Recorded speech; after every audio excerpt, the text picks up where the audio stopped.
Hey YouTube, Kalora Knight here, and tonight I decided to unravel a new deck profile I've been working on for at least about a couple of months or so, or at least a month. And I got most of the cards I want, and it's been one of the most popular cards or decks been known to man, but before I get into more details and explain and show the cards, I just want to disclose something. This deck's not your ordinary deck profile. It's a little bit more female based, but what it is now is the dark irregulars. Although the build I'm going to show you tonight, or today, tonight, is way different than the usual Demon Marquise or Steel Vampire kind of build. The build is like a little bit of a hybrid. It has a bit of an Edel Rose theme, featuring also her fellow sisters, the Succubus series. So, and there are some cards in here that, provide more soul charging and a bit more attack strength. But with that being said and done, let's get on with the Vanguard. So the first one we have Vermilion Gatekeeper. When a dark irregular rides on top of him, you can automatically soul charge. So he's a very good card to have, and he's not bad for a 5k beater. Next one we have 4 heal triggers, 4 draw triggers, 4 criticals, and 4 stand triggers. Why you guys were asking why I have 4 of each, because normally dark regulars don't require all of these. I want to be equally fair with my dark clan. And since, being the leader of Dark Zone on my team, I kind of had to take great pride on what I do. So those are the lineup for grade 0. So for grade 1, I have 2 copies of Alluring Succubus. When she's called to the Vanguard or Rearguard circles, you can soul charge 1. Although it would be nice and a little helpful because I need 2 more of her, but I think 2 is good enough for the moment. Because this deck's constantly revolving around soul charging and, power boosting and, all that awesome stuff. And she's a 7k beater too, so yeah. That's a fun thing. Next one, we have 4 copies of Courting Succubus. When she powers up a dark irregular monster, you can, when the attack of the Vanguard hits, I think it's the Vanguard. Yeah, when the attack hits the Vanguard during the battle that she boosted a dark irregular Vanguard, you get to soul charge 1. So a little bit more soul charging, a little bit ability. So, and she's a succubus, and I love succubuses. Okay, and we got 1 Doreen, the thruster. I can't get any more, so 1's all I can do at the moment. What she does during the main phase, that when the card is put to your soul, if you have a dark irregular Vanguard, this unit gets 3000 power off the bat. So that's an automatically a 9k beater power boost right there. Next we got 3 copies of Poet of Darkness Ammon. He gets, if you have 6 or more cards in the soul, and if you have a dark irregular Vanguard, he gets a 3000 beater. A 3000 power, so that's 9k also. So yeah, this deck's not all females, but it's supposed to be based on them. Next we have 4 copies of Prisoner. The last grade one we have is Prisoner Beast. Basically, I choose him because he's an AK beater and he's a great booster. So normally some people will use him as a Vanguard too, but I like to use him as a boosting because the main stage of this deck is the women in charge, or at least they should be in charge and get more credit for. So for grade 2s, I have 3 copies of Flirtatious Succubus. Again, rules apply. When she's called to the Vanguard Rearguard circle, you can soul charge 1. So that's an actual and a bonus. I could add a 4th one, but this deck would be a little over too powered with them. Next one we have Decadent. 3 copies of Decadent Succubus.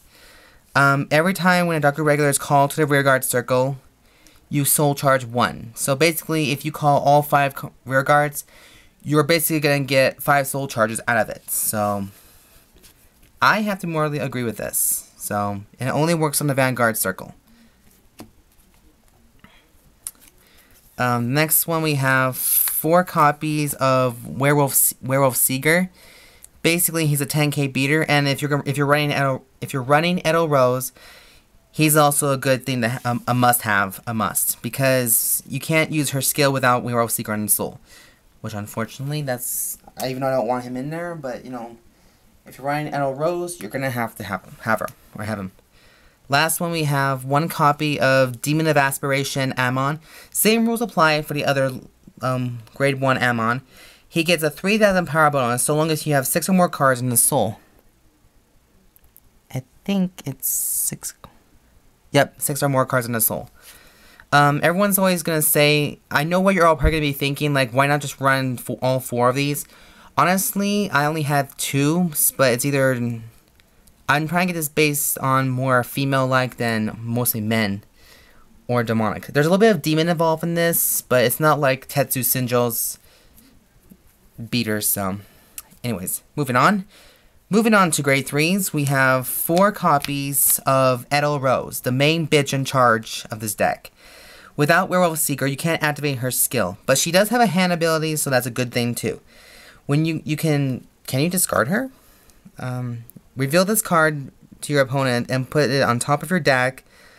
You can search out up to 1 card with Werewolf Seeker and reveal it to your opponent, put it in your hand, and shuffle your deck. So like I said, without Werewolf Seeker, you can't get her. And without Edel Rose, you can't get Werewolf Seeker. And so she gets 1,000 power. She gets 5,000 power plus 1 extra critical until the end of that turn. So that's the whole reason why I want to run her, because she's like real kick-ass vampire and more gothic and more badass than any other gothic chick I ever met in my life. Honestly, it's the truth. The next terrifying beauty is 2 copies of Demon Eater. 4 is a little too much, as I kind of noticed by testing this out like a week ago. So 2, I'm gonna keep it at the moment, just because, you know, it's gonna be a rarity for getting off her Mega Blast anyways. But you can soul charge 1 card at the beginning of your main phase to boost her power by 2,000. And if you reach up to 8 cards in the soul while she's at your Vanguard or Rear Guard, basically you can perform a Mega Blast. 5 counter blast 5, and remove Soul Blast 8 cards from the soul. And her soul power is retire all of your opponent's rear guards. So that's gonna be a major slap across the face, basically. So yeah, I love this card and I'm not giving her up. The last one is a very huge risk, so I'm gonna go ahead and say it. 2 copies of No Life King Death Anchor. Okay, I know you're all probably gonna be thinking, so this is gonna be a little quote unquote as to why I even bothered putting this card in my deck. I'm trying out some variety in Dark Irregulars just because, you know, there's a lot to learn about these cards. And basically, his skill is if the number of cards Dark Irregulars in your soul is 8 or more, he gets 1,000 power. Kind of reminds you of Mistress Hurricane. It's a continuous effect. At the beginning of your main phase, you soul charge 1, and this unit gets 2,000 power at the end of the turn. That's pretty much obvious too. So, same skill applies for Demon Eater. But the automatic attack for Vanguard, this is a very tricky one, people. Choose 5 face-up Dark Irregulars from the damage zone and put them in your soul. When this unit attacks, you may pay the cost. If you do, this unit gets 10,000 plus 1 critical until the end of that turn. And at the beginning of at the end phase of that turn, put 5 cards from the top of your deck into the damage zone. So yeah, basically for 1 turn, you can refill your soul with 5 cards from the damage zone. So even the damage zone can apply to this whole level. But like I said, calling him out is risky just because you may or may not use the cards in the Soul Blast. Unless you're like Demon Eater, like you eat off the souls and perform a Mega Blast, which will give you extremely difficult time unless you perform it right. So, like I said, I barely know all the rules to Dark Irregulars, but from playing Pale Moons, I noticed that anybody from the Dark Zone can basically be charged of soul charging.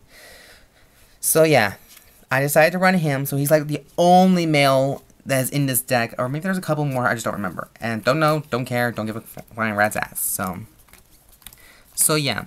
The number in this deck is 17, 14, 11, and 8. So, let me know what you guys think about this deck. Let me know if it needs to be changed up a little bit, or reduce, subtract, add a little bit more addition to it. And let me just give you guys a little bit of a reminder that this deck is player's preference. And it's my personal preference of what a dark irregular should be. But basically all my cards are female types. So yeah, you guys can probably get the idea as to what this deck's all about. But if you guys think it's okay, just let me know. Leave a comment down below.